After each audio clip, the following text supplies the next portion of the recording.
and it's on manuscript page 32. The word Eawa is too sacred for mundane use. Therefore, we have learned to say even. Eawa refers to the rules that are imprinted equally upon the hearts of all people, in order that they may know what is right and what is wrong, and by which they are able to judge their own deeds and those of others. That is, insofar as they have been brought up well and not in depravity. And there is another meaning attached.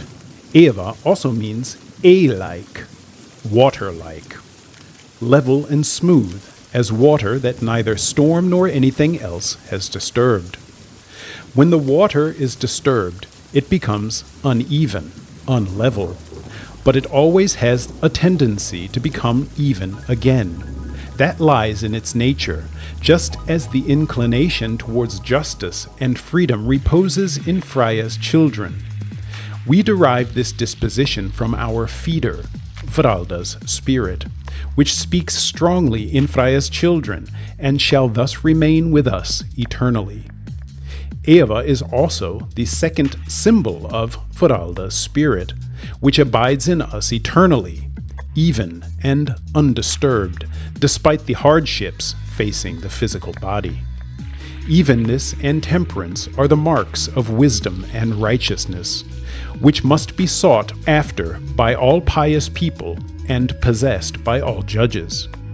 If therefore the people wish to make rules and pronounce judgments that will remain good always and everywhere, these must be the same for all people. The judges must pronounce their decisions according to the Eawa.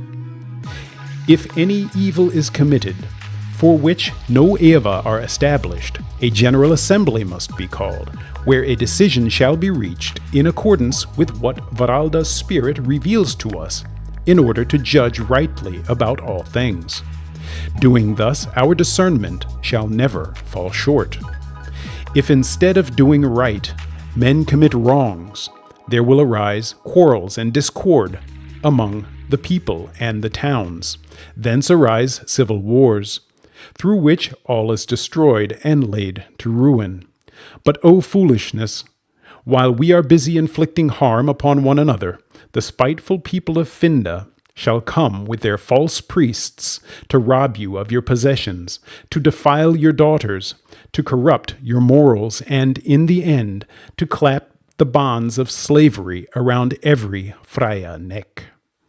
So it's hard to find Eawa, right? And that is the story of the long defeat. It's this Eawa is just getting knocked and buried by all kinds of horrible happenings and intentions of people and your own intentions. And so the story for me is like, despite the long defeat, despite all of these things, God lives right here. And so what we learn is to come back to it again and again and again, and to try to keep coming back to it. And that's like kind of all you can do, right? You're not going to win, but you win by not losing that. So I'm going to read the very first part that really addresses this long defeat. And it's written by Adelbrost, who was the son of Adela, who I mentioned before. She had two sons, I believe, or maybe three. The very first writing in the second half of the book is by Adelbrost, and it's quite a sober look at what's happening. In fact, he never got to write anything else in the book. It seems when you read this that he's planning on doing some writing, but you find out in the very next writing that he was murdered by nobody knows, but it was quite a brutal murder. And I'm going to read the section. We call it Intrigues and Divisions on manuscript page 87. My name is Adelbrost, son of Apel and Adela. My folk elected me reeve over the linden wards. Therefore I will add to this book, in accordance with the advice of my mother. After the Magi was defeated and Freiesburg restored, a new mother had to be elected. The last mother had never named a successor, and there was no trace to be found of her will.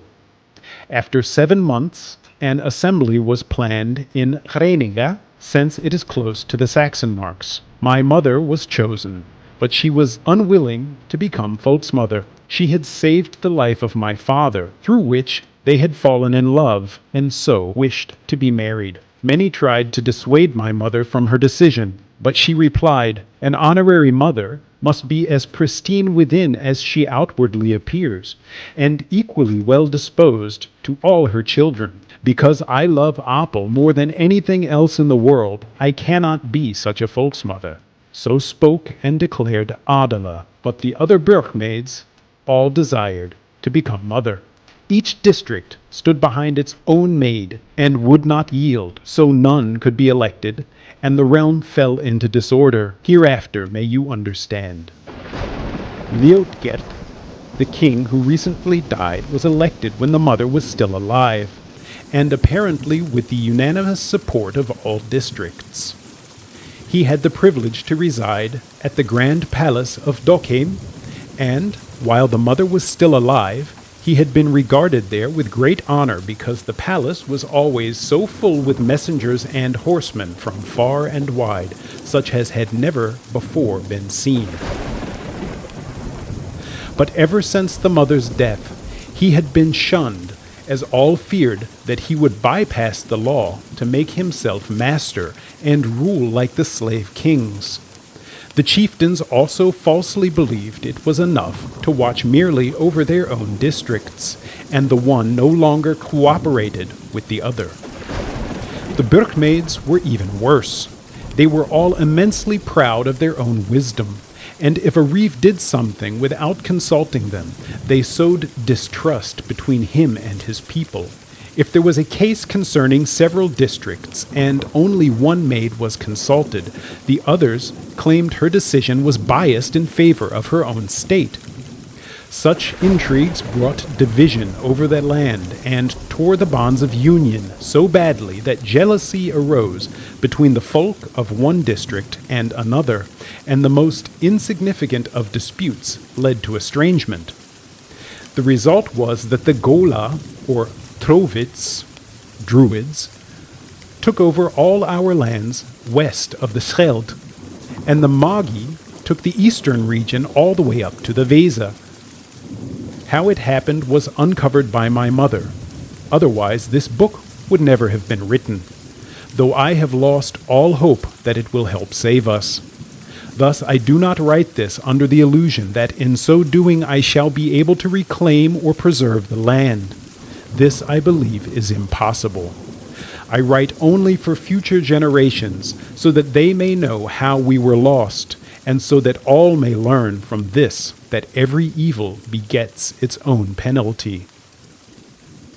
So you see, it's quite a pessimistic writing, and rightly so, as he was murdered shortly thereafter. But what strikes me is that the main thing that he wanted later generations to learn is that every evil begets its own penalty. In other words, listen to your heart, don't commit evil. That is the lesson, not, hey, these people are the problem. Right? The problem is you. The problem is that the Eawa are always there for you to listen to, but because of the depravity surrounding us, we don't listen to it specifically. So I'm going to call that an evening. Thank you very much for coming, and I hope to see some of you, well, I hope some of you will see me next week as well. Bye-bye.